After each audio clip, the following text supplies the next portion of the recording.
And then, oh, look at that. It's going up to 100. And then look at that. Look at that. 141. Oh, that's awesome.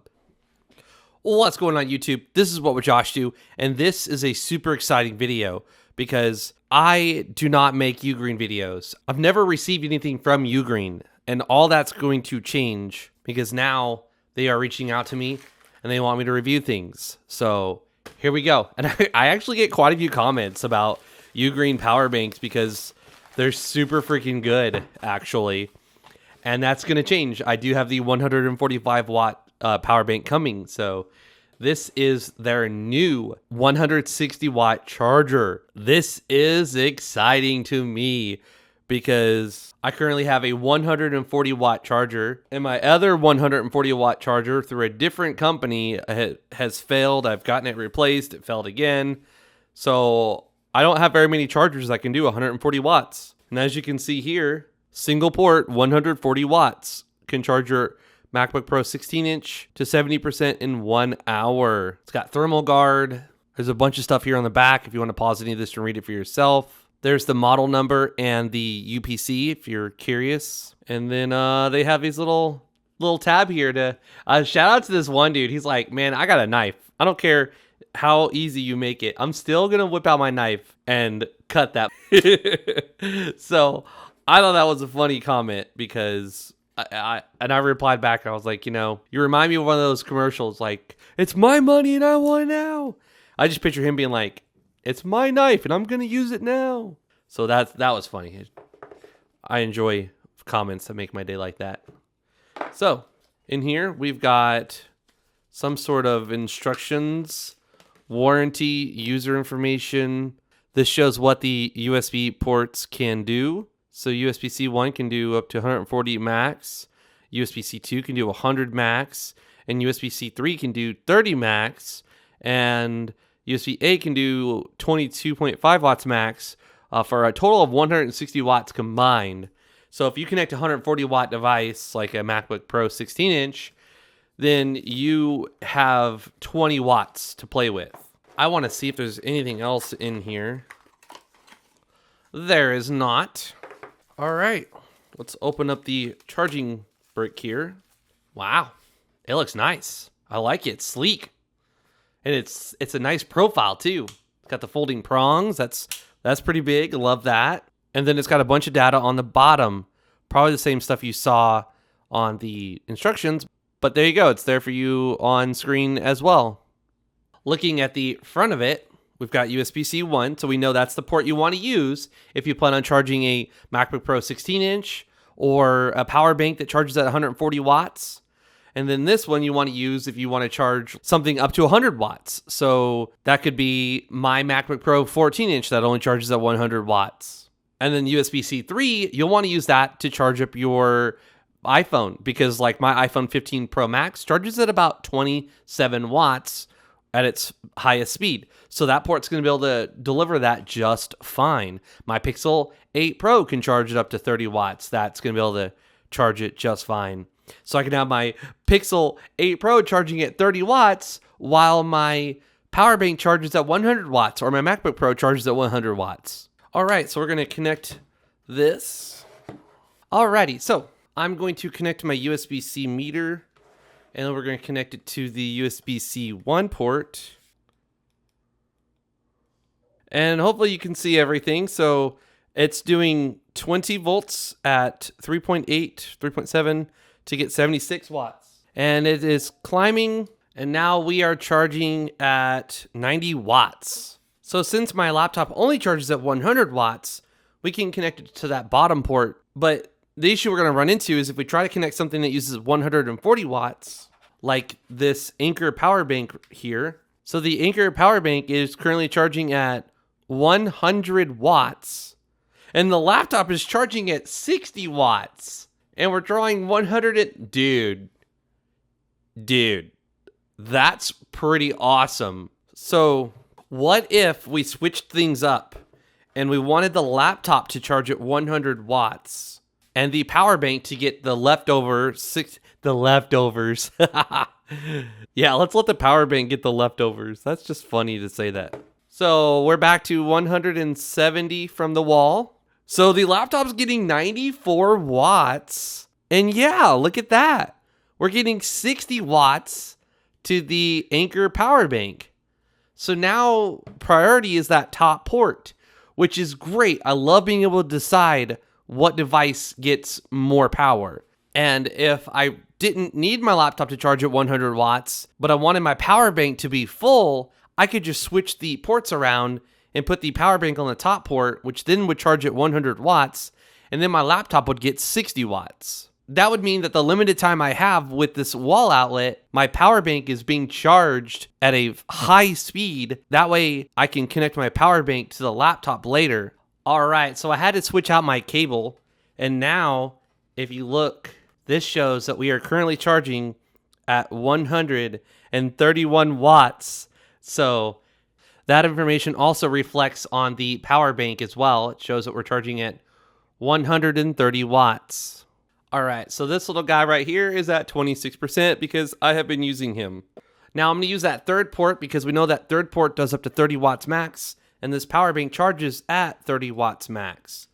So we'll connect the power bank, and as you can see, it did drop the power bank down, so now we're connected at 100 watts, and we are charging the power bank at 30 watts. So what if we use port 2? All right, so the laptop's charging at 100 watts, and the power bank is charging at 30 watts. So altogether, we're drawing 130 from the wall. So what this tells me is it doesn't allow 140 watts, and then something gets 20 watts. So since this called for 30 watts, it immediately dropped this down to 100, which is fine. I was just curious if one would charge at 140 and one would charge at 20. All right, so we're back at charging at 130 watts. What if we connect the third port, which was that 30 watt max port, to something that can only charge at 20 watts? This is the Anker Power Core Slim 10K. So it charges that up to like 18 watts. Okay, so it's a similar situation. So theoretically, 140 plus 20 should equal 160. But since it drops down to 100, and this is charging at 20, we still have 40 more to play with. What it can't do is charge something at 140 while something else charges at 20. Because as you can see, this guy's only charging at 17 watts. And I've connected it to both the bottom port, which is up to 100, and the third port, which is up to 30. All right, so something else I'm curious about is I have my laptop charging using one of the outputs, and then, oh, look at that. It's going up to 100. And then, look at that. Look at that. 141. Oh, that's awesome. So my power bank is currently charging at 140 watts using this wall adapter. And my laptop is currently charging at almost 100 watts using this power bank. So we're utilizing the pass-through. And right now, we've got, you know, a lot of that's like 200 and that's a lot. That's awesome. That is so freaking awesome. Look at this thing go. Look at it go. Now, I really wish I had a 140 watt laptop. I really wish I would have gotten a MacBook Pro 16 instead of a 14, because it would have been interesting to see. This is a 250 watt power bank, so it definitely couldn't handle 140 and 140, but it's handling 140 and 100 just fine, because that's a little less than 240. This is all so exciting. This thing is putting in the work. Now, when I have UGREEN power banks, I will utilize UGREEN power banks because I realize this power bank is through a different company, but I only have what I have. And so far, this combination seems like a really good combination.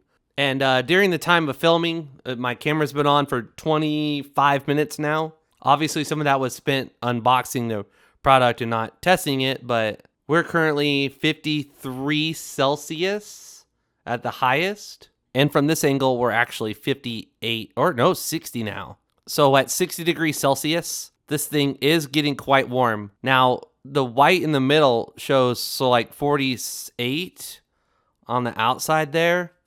The hottest being the port So the port's reading to be, at 61 right now, 62. So we are currently quite warm, 62 degrees at the hottest, and the actual casing itself is around 50 degrees. Everything's still performing the same. We're still getting 140 watts into the power bank, and the power bank is currently putting 100 watts into the laptop. And the number from the actual wall, like what we're drawing from the wall outlet, is 154. So now we're showing 64. She's definitely getting a little warm. I'm curious to see what the highest is going to be for this guy. So I like to actually keep my things not 70 degrees Celsius. So I usually point this little fan at the thing that I'm charging to keep it cool. Obviously, you don't have to, but it will make your electronics last longer if they don't get to, really, really hot. Yeah, we're approaching 70 degrees Celsius. And there you have it. So we are at 70 degrees, almost 71 now. So if I were doing this off camera, I would have a little fan pointed at it just to keep it from getting, above 70 degrees or anywhere near that, really. Also, please keep in mind, my room is getting quite warm because I have two very high-powered lights that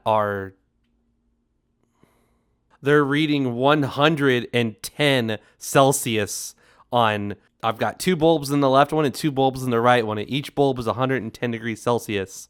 So I am getting quite warm with these lights on, and we're currently hitting 72 degrees Celsius. But if you look here, there's no change in the data.